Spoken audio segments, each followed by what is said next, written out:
I have been getting, ever since Silicon Valley Bank went under, actually even before that, I've gotten people calling me, emailing me, text messaging me from the great state of California, asking me, hey, how do I buy notes in California?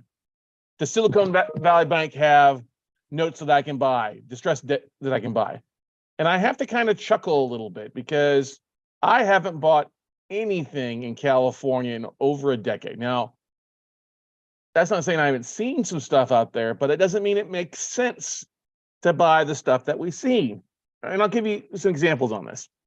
Like I had a guy call me today, hey, I want to buy notes in Los Angeles. I'm like, okay, just LA? What kind? It was anything. And that's the red flag. Somebody says, oh, I want to buy residential, commercial, hotels, all stuff. I'm like, okay, that's the red flag. Because then I go back and I ask, okay, what's your background? Oh, I've built property or I've developed property. That's great. Have you ever bought a note? No. All right, then. Here's the thing when it comes to buying debt in California.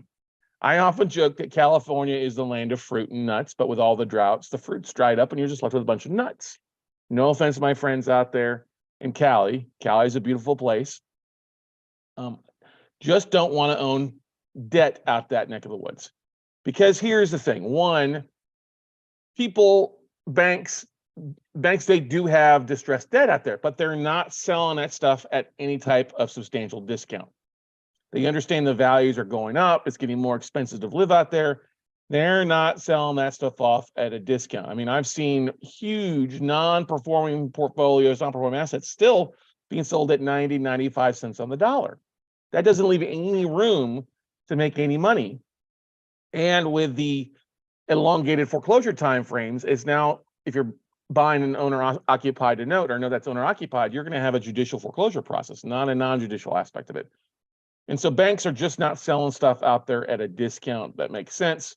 For what I can buy one note in LA, I could buy a ton of notes and leverage my investment, like a block in Kansas City or a block in St. Louis or a bunch of houses in Ohio. And so that's the thing you look at. What makes sense? It's to buy one asset that drags out a foreclosure process, or to buy a portfolio of 5, 10, 20, 30, 40 assets, depending on what you're looking at, that you can spread your risk out across those 40 assets. So those are the two big things. They're not selling stuff at a discount. And we just don't see a lot of stuff that makes a lot of sense on that stuff. Yeah. I mean, we'll see some stuff. Now, don't get me wrong. One of my first notes I ever bought was out in San Diego. One of the first ever note deals I did was on a triplex on Pacific Beach. Yeah, literally right. If you know where in San Diego, where Pacific Beach and Mission Beach meet, there's a set of volleyball nets, okay? Same volleyball courts right there. This was a triplex with, basically a triplex of houses or condos, I guess you could say, right on the water. Literally, you step out and you're on the path. You're on the bike path there, and then you're stepping over the wall and you're on San Diego, on Pacific Beach or Mission Beach. Beautiful assets. I think it was 800 square feet to 1,400 square foot. So it was 800, 1,000, and 1,400 square foot, these three condos. And they were all custom built by a developer that built a lot of the apartments, the condos there along Pacific Beach and Mission Beach. And he had a couple deals that were just dragging out that were on the books for the Bank of Arizona. And we knew through a realtor friend that he was motivated to move this stuff to get this stuff sold because his bank was calling the notes too. Well, we were able to negotiate him putting these under contract and asking for a non-exclusive option on it. At the same time, we found out who the lender was and contacted the bank directly and bought the notes for 35, 40% below the contract price. And then after we bought the debt, we approached the seller because he's basically selling them off at what he owed. He wasn't going to make any money. We basically just did a deed in lieu at that point. He signed those three assets back to the bank after we bought the note. And then we turned around and listed the properties and sold them. And it was a nice profit. But that's not going to happen a lot. I mean, you could call all these banks, but if you don't know what to say, who you're reaching out to, you're going to get exhausted. You're going to get tired. You're going to get frustrated from not talking to the right people. We're just talking to retail bankers at the local branches or customer service who's going to tell you, oh, no, we don't sell your notes. No, we don't sell your notes. So I'm just trying to encourage you guys to understand that there's better opportunities out there in different areas. Now, what happens when people say they want to just buy in one city like LA or San Diego? It's because they live in that area. They have the resources in that area. They're used to pulling comps or values, or they have all the resources in that one market. They're not used to investing outside their city, outside their state, and they just don't feel comfortable in a lot of cases because they just know that one market. Look, it's an advantage of that one market, but if you're in a market, and I compare a lot of things like what's here in Austin, Texas. Austin, Texas is competitive. I haven't bought anything here in Austin in well over a decade. I haven't bought a lot of stuff in Texas the last 10 years. Most of the stuff has been outside of state because I leverage other people. I use Google, I use resources, I use third-party vendors, and I get a bigger bang for my buck by buying multiple assets versus tying up my investment in one asset that I'm drug onto. Now, yes, we've bought some higher end assets, but we bought them cheap. We bought them at great prices because they were in states that banks, lenders, hedge funds were selling stuff off at a bigger discount than the communist state of California, which stuff is going at 90, 95 cents on the dollar or par in a lot of cases. So if you're from California, and you're looking for the next Hotel California or the next beachfront note or condo or house that you can get at a big discount, I'm sorry, you're going to probably bang your head a lot of these. No, you're not going to be calling Silicon Valley Bank to buy stuff. They didn't have a lot of real estate loans on their books compared to other places. They're mostly dealing with startups and hedge funds. Your best bet, as I say oftentimes, is just to get the list. If you're interested in being a note investor, reach out to banks, lenders, get a list of whatever they might have, residential or commercial. Pick one, pick your flavor. Don't try to ask, I buy everything, because they know you don't. Okay. But what do you have in your books you're looking to get rid of? And they say, well, we just got commercial stuff. Great. Can I take a look at the commercial stuff? Oh, we got some residential stuff. Can I look at the residential stuff?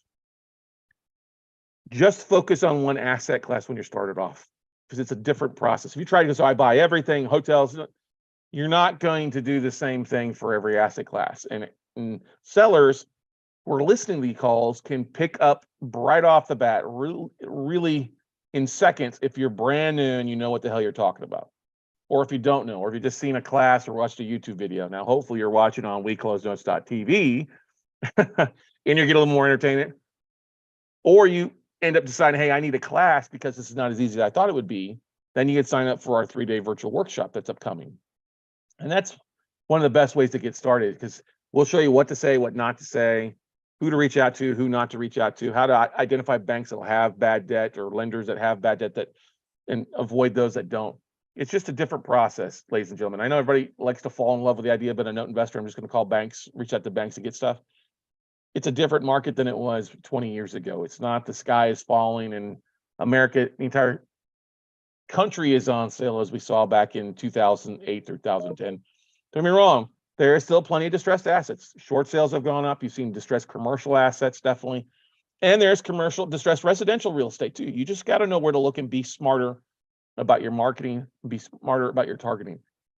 You can also target just owner finance notes or just target some of the platforms, but you're not going to find a lot of really juicy stuff out there unless you're using your own funds and you're happy making an 8 to 12% return, which there's nothing wrong with that if you're using your own funds. But if you want to make a high return, you're gonna have to roll up your sleeves and get busy working. So no offense to anybody in California out there, but we just don't see a lot of stuff that makes sense.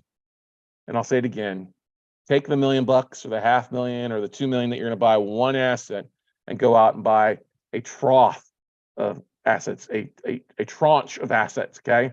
A lot of assets that you can buy at once versus buying onesie twosies here and there and having stuff drag out. It'll do a couple things. One, if you buy 20, 30 assets instead of one or two, you're likely to get some of those assets reperforming, have cash flow coming in, which is great. And then that'll also pay for your legal fees. It'll also make your investors happier because they can start seeing some progress. If you're buying just one asset, it takes you 12, 24 months to foreclose or delayed with bankruptcy, because if you start dealing with $1 million assets, you're going to have people that have attorneys that can drag out foreclosures and delays and file bankruptcies and all that stuff. Do the smart thing, leverage by buying in bulk versus buying on one-off assets. And I love California, but I don't invest in California. I use California to visit, enjoy San Diego or San Francisco or LA. I just wouldn't invest there. And that's just my personal opinion. I think there's better places, especially when you look at evictions and stuff like that. There's a lot better places if you're an investor to put your money into and go from there. So take what I've learned, take the years of years of scars and experience and making offers and working with investors all across the country that, hey, there are much better places than the sunny state of California to invest in. So go out, take some action, everybody, and we'll see you at the top.